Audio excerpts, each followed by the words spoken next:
ان کی تسبیح کے حوالے سے احادیث مبارکہ میں بھی ہمیں معلوم ہوتا ہے. بخاری کی روایت میں ہے عبداللہ بن مسعود تعالیٰ کے سے کہ نبی کریم صلی اللہ علیہ وسلم نے ہمیں کھانے کی آواز سنوائی کہ وہ سبحان اللہ و بحمدہ، مطلب اللہ کی تسبیح بیان کر رہا تھا. یعنی ہر چیز جو ہے اللہ تعالیٰ نے ہمارے لیے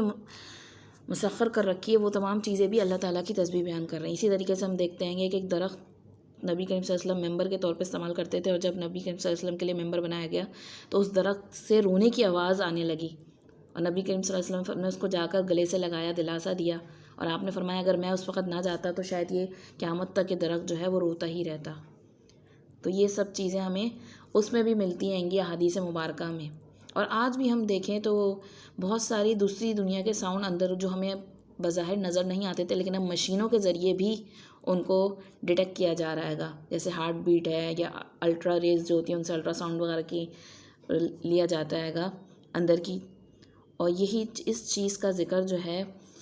حدیث میں اس طرح سے بھی آتا ہے کہ جب مردہ ہوتا ہے، جب اس پہ عذاب ہو رہا ہوتا ہے تو مردے کی چیخ قبر سے سب سنتے ہیں سوائے انسان کے علاوہ، کیونکہ ایک فریکوینسی لیول کا فرق ہوتا ہے. آپ سب نے فرمایا کہ اگر انسان سن لیتے تو وہ مردوں کو دفنانا چھوڑ دیتے. تو یہاں اللہ تعالیٰ بتا رہے ہیں کہ سب اللہ کی تسبیح بیان کرتے ہیں، وَلَٰكِن لَا تَفْقَهُونَ تَسْبِيحَهُمْ، لیکن تم ان کی تسبیح کو سمجھ نہیں سکتے. انسان باقی مخلوق کی تسبیح نہیں سمجھ سکتے کیونکہ ہر ایک کی بولی فرق ہے، ہر ایک کا اسٹائل چینج ہے، ہر ایک کی فریکوینسی چینج ہے. لیکن جو اللہ نے ان کو صلاحیت دی ہے اس کے مطابق وہ اللہ کا ذکر کر رہے ہیں. تو اے انسان تم تو سوچو تم کیا کر رہے ہو، تم کتنے غافل ہو. اِنَّهُ كَانَ حَلِيمًا غَفُورًا، بے شک اللہ تعالیٰ بہت تحمل والا، بہت بخشنے والا ہے. یعنی کہ ایک آپ سوچیں نا، ایک معاشرہ ہے، ایک فیکٹری ہے، اس میں سب کے سب کام کرنے ورکر لگے ہوئے ہیں، لیکن کوئی ایک جو ہے وہ کام نہ کر رہا ہو تو پھر اس کے باس کو اس پہ کتنا غصہ آئے گا کہ اگر اس کو نکال بھگاؤ. لیکن اللہ تعالیٰ بہت بردبار ہے، وہ ہماری غفلت کو، ہمارے ذکر نہ کرنے کو، ہماری اطاعت نہ کرنے کو برداشت بھی کرتا ہے اور معاف بھی فرما دیتا ہے گا.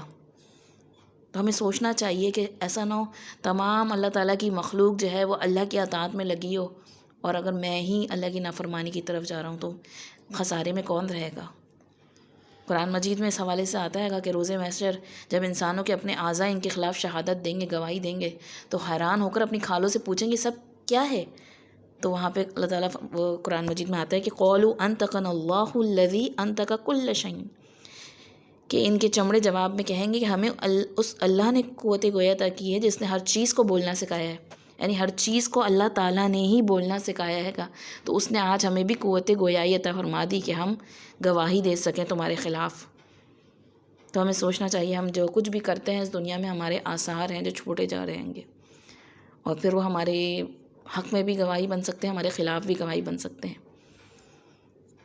ایک قبیلہ تھا نا، انہوں نے نبی کریم صلی اللہ علیہ وسلم سے فرمایا کہ ہم مسجد کے قریب اپنی گھر بسا لیں، تو آپ صلی اللہ علیہ وسلم نے منع فرمایا کہ انہیں کہ نہیں، تمہارے آثار جو قدموں کے نشان ہیں وہ تمہارے لیے گواہی دیں گے، تمہارے نامہ اعمال میں لکھے جاتے ہیں گے.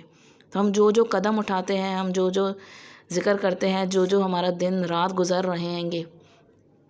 یہ سب ہمارے نامہ اعمال میں جمع ہو رہے گا.